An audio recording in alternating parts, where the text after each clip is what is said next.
Cinema వాళ్ళు ఎవడు చదువుకోడు, సినిమాల్లో ఎవడు ఉంటాడు?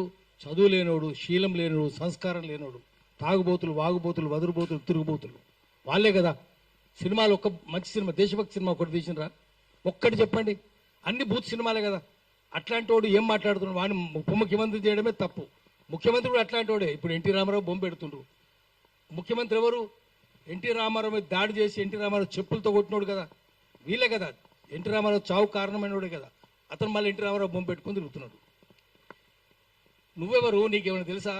సినిమా ఆర్టిస్టులకి సిగ్గు,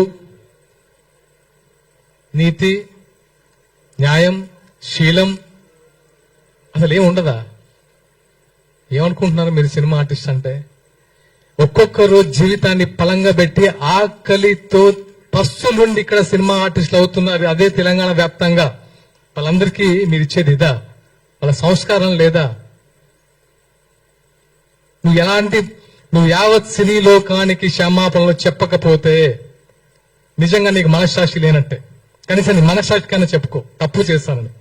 పవన్ కళ్యాణ్ లాంటి వాడిని ఆ తెలంగాణ రాకుండా చేయాలి, హైదరాబాద్ లో అడుగు పెట్టకుండా చేయాలి. పవన్ కళ్యాణ్ ని హైదరాబాద్ రాకుండా అడ్డుకుంటాం. ఎవరికైనా దమ్ముందా? మీకు దమ్ముందా? ఆపగలరా?